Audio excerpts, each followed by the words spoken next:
Hello everyone and welcome back to your own channel Deep Asset. I hope you are doing well and learning something from our content. तो अगर आप beginners हैं और intraday trading करते हैं तो आज मैं आपके लिए लेकर आया हूँ एक शानदार वीडियोस। तो वीडियोस को पूरा देखिएगा, लेकिन इसके पहले कि मैं इस वीडियो की शुरुआत करूँ, अगर आप चैनल पर नए हैं तो चैनल को सब्सक्राइब कीजिए, बेल आइकन को प्रेस कीजिए ताकि आपको ऐसे ही शानदार वीडियोज़ की नोटिफिकेशन मिलती रहे। तो आज की जो हमारी लेक्चर होने वाली है वो होने वाली है how to avoid false breakouts. ये जो भी नए नए ट्रेडर्स आते हैं उनके साथ सबसे बड़ी समस्या यही होती है कि उन्हें लगता है कि किसी एक पार्टिकुलर लेवल पे जहाँ पे सपोर्ट या रेसिस्टेंस है वो ब्रेकआउट हो चुका है, हालांकि वो फॉल्स ब्रेकआउट होता है। वहीं से मार्केट रिटर्न हो जाती है और वो अपने ही ट्रेड में ट्रैप हो जाते हैं और उनका जो स्टॉप लॉस होता है वो हिट हो जाता है। तो ऐसे क्या कोई तरीका है जिससे इससे बचा जा सकता है? तो आज मैं इन्हीं तरीक़ों के बारे में बताने वाला हूँ और इस वीडियो में आपको रिजेक्शन कैंडल्स के पावर के बारे में भी नॉलेज हो जाएगी। क्योंकि अगर आप रिजेक्शन कैंडल्स मतलब कैंडल स्टिक पैटर्न के बारे में थोड़ी सी भी नॉलेज नहीं रखते हैं तो फिर आप जो है ना हमेशा ट्रैप होते रहोगे। तो मैंने कैंडल स्टिक पैटर्न पे पूरी वीडियो बना रखी है, आप प्लेलिस्ट में जाकर देख सकते हैं। और आज हम बात करेंगे पावर ऑफ रिजेक्शन कैंडल्स के बारे में भी। तो हम एक एग्जाम्पल से समझने की कोशिश करेंगे कि कैसे एक बिगनर्स फॉल्स ब्रेकआउट के ट्रैप में फंसता है और उसका स्टॉप लॉस हिट हो जाता है। जैसे कि आप देख सकते हैं ये बैंक निफ्टी का चार्ट है और आपका जो कैंडल लगा हुआ है 1 मिनट का कैंडल लगा हुआ है। और ये जो बैंक निफ्टी है आप यहाँ पे ध्यान दीजिएगा, यहाँ पे कौन सा क्या हो रहा है, यहाँ पे एक अप ट्रेंड में जा रहा है।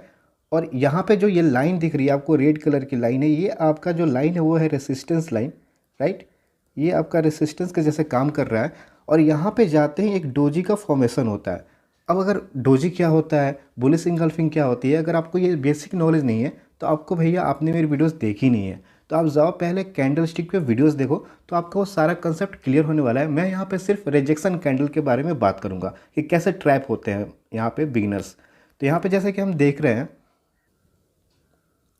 तो यहाँ पे आप देख सकते हैं कि ग्रीन कलर की बुलिश कैंडल बनी हुई है और यहाँ पे एक आपका रेसिस्टेंस लाइन है पिंक कलर में, राइट। और यहाँ पे क्या होता है कि अगले ही पहले ग्रीन कैंडल बनती है, फिर रेड बनती है और यहाँ पे एक बड़ा सा ये जो ग्रीन कैंडल बना हुआ है हैमर, इसे हम बोलते हैं। तो इसके बाद क्या होता है कि ये जब कैंडल का फॉर्मेशन हो रहा होगा, ये ऐसे कैंडल फॉर्मेशन हुआ होगा और आपको लगा होगा कि ये जो पिंक कलर की जो हमारी रेसिस्टेंस है वो ब्रेक हो चुकी है और आप वहीं पर ट्रेड ले लोगे। जो ही बिगनर्स होते हैं वो ऑलरेडी ट्रेड ले चुके होते हैं और अगले ही पल उस पर क्या होता है, आप इसकी विक को देखो, यहाँ पे टेल जो है इसकी पूंछ है वो कितनी बड़ी है। तो ये आपका दिखा रहा है रिजेक्शन कैंडल कितना इंपॉर्टेंट होने वाला है, इसका कितना पावर है। इसकी जो क्लोजिंग हो रही है वो आप देख सकते हो कि रेसिस्टेंस लाइन के नीचे क्लोजिंग हो रही है। मतलब क्या हुआ, यहाँ से जो मार्केट वो बेरिश होने वाला है और अगले ही पल जो मार्केट होती है धड़ाम से नीचे आ जाती है। तो इसीलिए मैं बोलता हूँ कि रिजेक्शन कैंडल को जो इम्पोर्टेंस है आप उसे अवॉइड नहीं कर सकते। तो अब हम बात कर लेते हैं rules to avoid false breakout, मतलब कैसे हम इस फॉल्स ब्रेकआउट्स के ट्रैप से बच सकते हैं। तो इसमें हमारा जो पहला पॉइंट आता है वो आता है कि let the tail tell the tale. मतलब कितना अच्छा राइमिंग बनाया हूँ मैं आप सबके लिए, let the tail tell the tale. मतलब जो पूंछ है, जो कैंडल की जो पूंछ है, इसे मैं अगर पूंछ कहूँ तो गलत नहीं कहूँगा, उसे बताने दो पूरी कहानी, पूरी स्टोरी बताने दो कि क्या चल रहा है मार्केट में, उस टाइम पे क्या मार्केट का सेंटीमेंट है, राइट। तो यहाँ पे आप देखोगे कि इन सब की जो रिजेक्शन कैंडल होगी ना, उनकी जो वीक होगी, जो टेल होगी वो बड़ी होगी और ये वीक जितनी बड़ी होगी वो उतना ही पावरफुल होगा। अगर ये अप ट्रेंड में, ये जो कैंडल बन रही है अप ट्रेंड में बन रही है, तो वहाँ से जो मार्केट है वो रिवर्स होने वाली है, बेयरिश ट्रेंड शुरू होने वाला है। और अगर ये कैंडल सपोज करो कि यहाँ पे एक कैंडल बनी हुई है और इसका जो वीक नीचे की तरफ बन रही है, जितनी बड़ी वीक होगी, जितना बड़ा टेल होगा, पुश होगा, वो उतना ही बुलिश होगा। अगर ये डाउन ट्रेंड में बन रही है तो, लेकिन यहाँ पे ये अप ट्रेंड में मैं आपको पिक दिखा रहा हूँ। तो ये जो जितनी बड़ी वीक है, वैसे तो हम इसे डोजी कैंडल भी कहते हैं, जो मैंने कैंडल स्टिक वीडियो में बता रखा है आपको। बट यहाँ पे आप समझ जाओ कि let the tail tell the tale, जितनी बड़ी वीक होगी, जितना बड़ा पुश होगा, उतना ही बड़ा वो मतलब रिजेक्शन होगा, वहाँ पे उतना ही ज़्यादा सेलर बैठे हुए हैं। अगर वो ऊपर की तरफ बन रही है तो, किसी रेसिस्टेंस लाइन के पास बन रही है तो, राइट। अब हम पढ़ते हैं अपने नेक्स्ट पॉइंट की तरफ कि wait for candle to close. जो बिगनर्स होते हैं ना, उनके लिए ट्रेड लेने की इतनी चुल मची रहती है कि वो वेट नहीं करते हैं, राइट। मैं भी जब शुरू शुरू में मार्केट में आया था ना, बिगनर्स था, तो मैं भी यही करता था। जैसे कि मैं देखता था कि यहाँ पे ये अप ट्रेंड है, राइट, और यहाँ पे आपका हमारी रेसिस्टेंस लाइन है, राइट, रेसिस्टेंस लाइन है, मतलब इससे ब्रेक होते ही मुझे ट्रेड इनिशिएट कर देना है। और मैं जैसे ही देखता था कि इस डोजी के पास जैसे ही ब्रेक हुआ तो मैं कैंडल को क्लोज होने का वेट नहीं करता था, मैं बाय कर लेता था और अपना स्टॉप लॉस इस कैंडल के नीचे लगा देता था।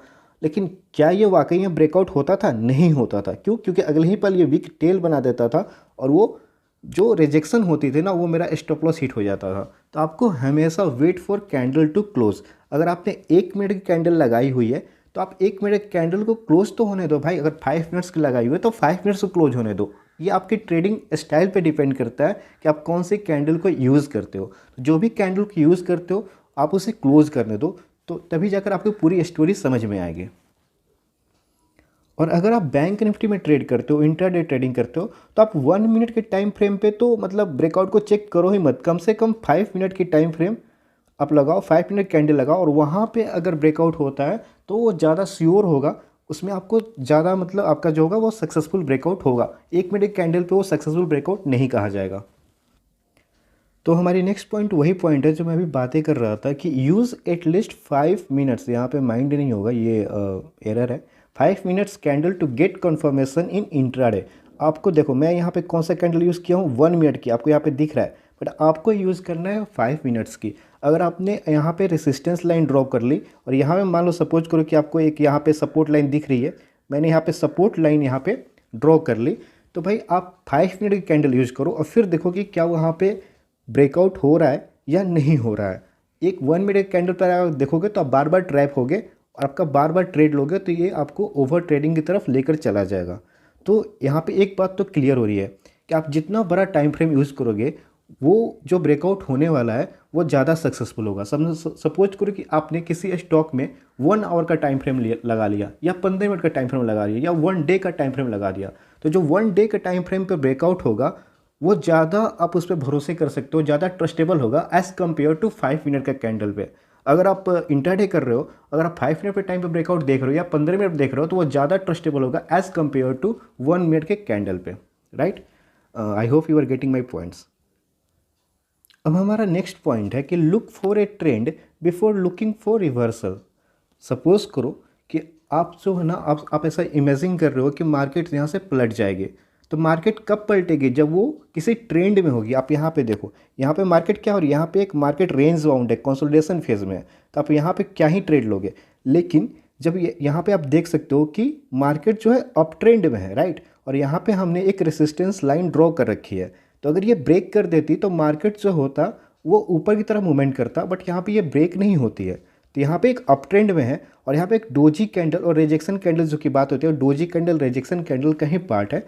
तो यहाँ पे डोजी कैंडल बना रही है और इस पूरे प्राइस एक्शन को देखोगे तो आपको पूरा कंफर्म हो जाएगा, जैसे कि यहाँ पे जो रेड कैंडल बन रही है वो कंफर्म करेगा मार्केट अब बेरिश होने वाली है और आपका जो टारगेट होगा मतलब आपको पुट को बाय करना है, ये वाला पॉइंट होगा। तो ये पॉइंट हमसे ये कह रहा है कि look for a trend before taking any trades. अगर मार्केट अप ट्रेंड में है, राइट, और वो किसी रेसिस्टेंस को फेस कर रही है, वहाँ पे रिजेक्शन कैंडल बन रही है, तो जाहिर सी बात है कि वहाँ से मार्केट बेरिश हो जाएगी।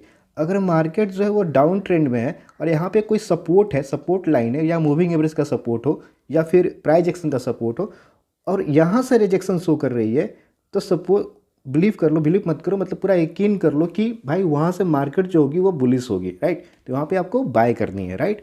तो उम्मीद करता हूँ कि आप मेरे पॉइंट को समझ पा रहे हैं। Now talking about one next point, location of the pattern formation. अब ये कहाँ पे बन रहा है? अगर ये जो आपका ये बन रहा है, राइट, यहाँ पे जो रिजेक्शन कैंडल्स बन रहे हैं वो कहाँ पे बन रहा है? जैसे कि यहाँ पे भी आप देख सकते हो, यहाँ पे भी ये जो बन रहा है ये छोटा सा रिजेक्शन कैंडल ही है। तो क्या आप यहाँ पे ट्रेड ले लोगे? नहीं लोगे। क्यों नहीं लोगे? क्योंकि यहाँ पे ना तो कोई सपोर्ट है ना रेसिस्टेंस है, यहाँ पे वो एक फेज़ में कंसोलिडेट हो रहा है। तो आप देखोगे कि भाई जो पैटर्न बन रही है, जो रिजेक्शन कैंडल बन रही है, वो एक अच्छे खासे अप ट्रेंड के बाद एक रेसिस्टेंस पे बन रही है, राइट। और फिर अगर डाउन ट्रेंड में बन रही है तो सपोर्ट के पास बनेगी। जैसे सपोज करो यहाँ पे ये जो बैंक निफ्टी का चार्ट है ना, वो एकदम रिसेंट चार्ट है, एक दिन पहले का फ्रेश चार्ट है। तो आप इसे यहाँ पे देखो, यहाँ पे एक रेड बनाई हुई है, यहाँ से हो सकता है कि एक रिजेक्शन और एक कैंडल बने और ये जो मार्केट हो ऊपर की तरफ मूवमेंट कर दे। तो आपको location of the pattern formation वो कहीं ना कहीं किसी सपोर्ट या रेसिस्टेंस पे ही रिजेक्शन कैंडल बननी चाहिए। Now this one is my favourite line, right, never chase trades, wait for confirmation. एक जाएगी तो दूसरी आएगी, भाई सिंपल सी बात है ना। This is not the last state of your life. Okay, अगर आपको कन्फर्मेशन नहीं मिल रही है या आप डिले हो गए हो एंट्री करने में, तो आप क्यों ज़बरदस्ती चेंज कर रहे हो, राइट। यहाँ पे जैसे कि यहाँ पे आप ट्रेड ले सकते थे, और सपोज करो आपने अप ट्रेंड को मिस कर दिया, तो आप यहाँ पे बीच में लेकर क्या करोगे, तो वेट और यहाँ पे अगर मान लो सपोज करो कि यहाँ पे एक ब्रेकआउट हो रहा है जो आपको दिख रहा है और आपने बाय कर लिया होता, तो अगले ही पल एक रेड कैंडल बन रही है और आपका स्टॉप लॉस जो है वो हिट हो जाता, राइट। तो आपने क्या किया, एक अप ट्रेंड में जो ट्रेड है उसे चेज किया, जबकि आपने कन्फर्मेशन का इंतज़ार नहीं किया। तो आपको कन्फर्मेशन का इंतज़ार करना है, हमेशा याद रखना है कि भाई ये जो ट्रेड है ना वो आपका आखिरी ट्रेड तो है नहीं। अभी लाइफ जो हमेशा आपको मौके देती रहेगी, मार्केट भी आपको हमेशा मौके देती रहेगी, तो वेट करो, एक जाएगी तो दूसरी आएगी, एक ट्रेड छूट गई तो कोई बात नहीं, दूसरी ट्रेड मिल जाएगी, उसमें क्या है। तो मैं तो भाई शुरू से ही, स्टॉक मार्केट एक ऐसी जगह है जहाँ पे आप सिर्फ मनी मैनेजमेंट या ट्रेडिंग साइकोलॉजी ही नहीं सीखते, बल्कि लाइफ मैनेजमेंट और लाइफ की साइकोलॉजी भी सीखते हैं। तो यहाँ पे मैंने बहुत कुछ सीखा है मतलब मार्केट से, और उससे वो जो भी थियरी है ना उसे मैं लाइफ में भी इम्प्लीमेंट करता हूँ, और वहाँ पे भी मैं सीखते रहता हूँ। तो जब आप हर चीज़ को अपनी लाइफ से कनेक्ट कर दोगे ना, तो सीखना आसान हो जाता है। जैसे कि यहाँ पे कितनी अच्छी बात है, never chase trades, never chase anyone, wait for confirmation, एक जाएगी तो दूसरी आएगी, क्यों किसी को चेज करना भाई। जो ऐसा नहीं है भाई, आपके साथ बहुत कुछ होता होगा जहाँ पे लोग आपको छोड़ के जाते होंगे, तो आप ऐसे ही है, मार्केट में भी है कि भाई क्यों क्यों क्यों मतलब क्यों ही करना ज़बरदस्ती का ट्रेड। जब आपको कन्फर्मेशन मिलेगी, जब आपको लगेगा कि आपका रिस्क टू रिवार्ड उससे अच्छा है, तो ही आपको ट्रेड करना है।